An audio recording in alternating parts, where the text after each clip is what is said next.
Assalamualaikum warahmatullahi wabarakatuh. Baik sahabat-sahabat sekalian, jumpa kembali dengan saya di channel Penggemar Jahe. Malam ini pukul 2 dini hari, saya biasa pulang dagang. Saya dagang jahe mulai habis maghrib, kadang sampai jam 12. Ini agak malam karena pulang dagang, nyuci dulu karena istri nggak ada bersama saya selama corona, keluarga tinggal di kampung. Baik, malam ini konten ini saya hanya ingin menjawab beberapa pertanyaan dari sahabat. Soalnya katanya kenapa channelnya Penggemar Jahe tapi isinya ada yang berbau politik. Oke, jawabannya sederhana aja. Emang tukang jahe nggak boleh ngomong politik? Kan siapapun boleh. Kita berpolitik dijamin oleh undang-undang. Sebagai warga negara mempunyai hak untuk berserikat, berkumpul, mengutarakan pendapat, itu juga dijamin oleh undang-undang. Nah, kenapa politik ini penting? Karena negara ini emang dibangun oleh politik.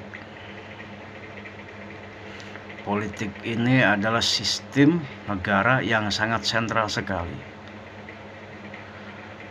Tidak mungkin berdirinya suatu negara kalau di dalamnya tidak ada politik.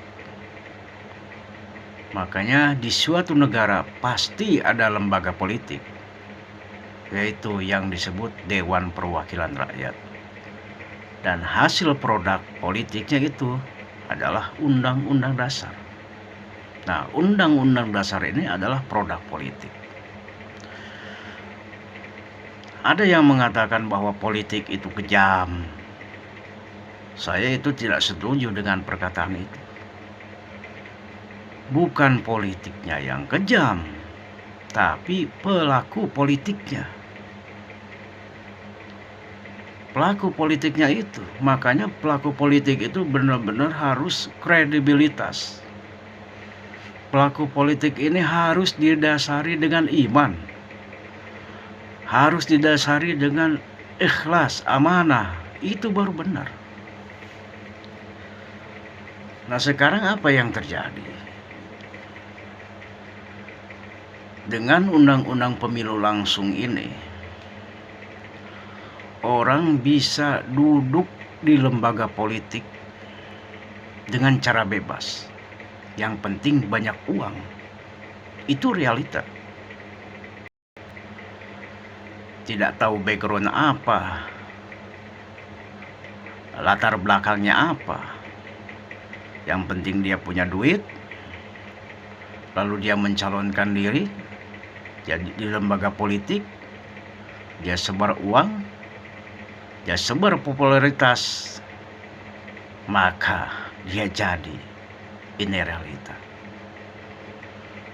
Makanya kalau seandainya lembaga politik diisi oleh orang-orang yang tidak kredibilitas, yang mungkin backgroundnya bukan berlatar politik, mereka hanya punya uang, hanya populer saja, maka hasil produk politiknya itu, hasil undang-undangnya itu, barang tentu mungkin saja menguntungkan dirinya untuk dirinya, keluarganya, demi meraih popularitas ataupun meraih kekuasaan. Nah, emang kita ini di lembaga politik atau partai apapun ya pasti meraih kekuasaan. Tapi seandainya partai-partai itu diisi sama orang yang tidak amanah, lalu kemudian dia punya niat hanya untuk melanggengkan kekuasaan, melanggengkan kekayaan, ya pasti produk hasilnya itu pasti tidak baik. Makanya sekarang apa yang terjadi? Korupsi di mana-mana. Undang-undang kadang ada saja yang tidak menguntungkan seluruh rakyat Indonesia. Hanya menguntungkan pribadi aja. Hanya menguntungkan kelompok aja. Itu emang awalnya seperti itu. Saya bukan tidak setuju pemilu langsung. Karena emang demokrasi itu mungkin seperti itu ya. Tapi ya rakyat juga harus cerdas. Harus memilih orang-orang yang betul ingin membangun bangsa secara tulus. Saya juga tidak mengatakan bahwa yang di DPR itu tidak baik. Tidak baik semua, enggak. Insya Allah ada yang amanah, ada yang jujur. Tapi sayangnya kadang amanah dan yang jujur itu bisa kalah dengan voting. Nah ini, makanya saya menghimbau kepada saudara-saudara atau yang punya kredibilitas yang ingin membangun bangsa, Anda harus bersuara. Silahkan Anda berpolitik. Silahkan Anda mencalonkan diri. Kalau bangsa ini dipimpin oleh orang-orang yang amanah, insya Allah negara ini akan berkah. Tapi kalau negara ini dipimpin oleh orang-orang yang tidak amanah, tinggal tunggu kehancurannya saja. Sabda Nabi, apapun, pekerjaan apapun, usaha apapun, keahlian apapun, kalau tidak diberikan kepada orang yang tidak profesional, kepada orang yang tidak ahli di bagian itu, maka tinggal tunggu kehancuran. Oleh karena itu sahabat-sahabat sekalian, rakyat juga harus cerdas. Harus bisa memilih mana yang baik dan mana yang benar. Jadi jangan karena dia populer, jangan karena dia banyak duit, lalu kita milih pemimpin itu.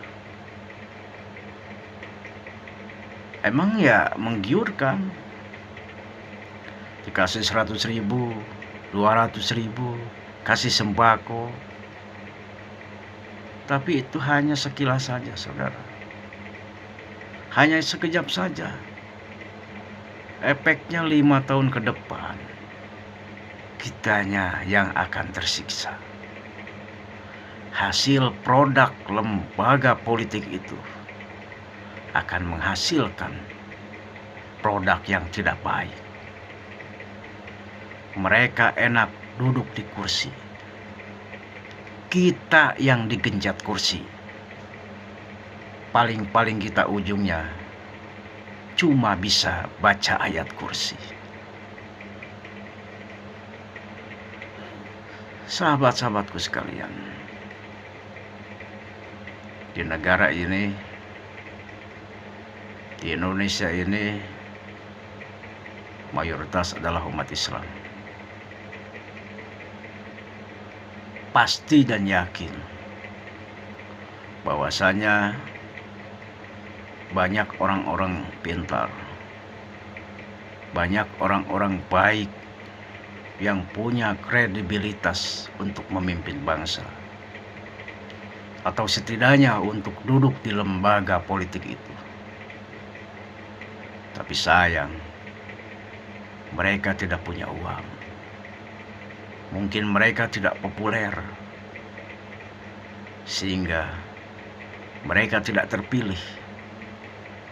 Mungkin juga mereka tidak pede untuk mencalonkan diri karena tidak ada support. Sahabat-sahabatku sekalian, mungkin itu saja konten dari saya. Sedikit menyentil masalah politik atau menjawab pertanyaan kenapa saya sedikit agak berbau politik dalam konten. Mungkin konten apa saya juga nggak paham ya. Tapi insya Allah konten saya ini tidak harus bicara politik saja. Konten-konten saya juga ya yang sudah-sudah ada hiburannya dan lain-lainnya. Jadi tidak fokus di situ aja. Karena kan manusia juga gaduh-gaduh kan. Ada yang suka politik, ada yang tidak.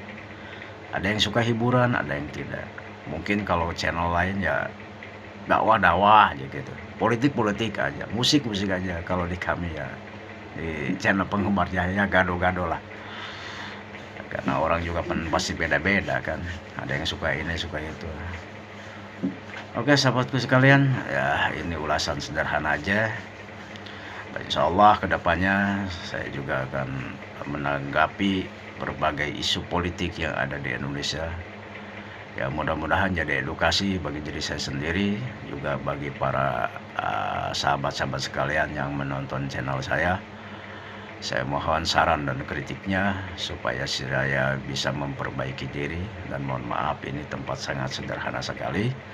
Saya di kamar kosan sendirian ya, agak acak-acakan karena emang belum ada modal ya. Mudah-mudahan spot dari saudara bisa memperbaiki konten-konten saya di masa yang akan datang. Itu saja dari saya, kurang lebihnya mohon maaf. Assalamualaikum warahmatullahi wabarakatuh.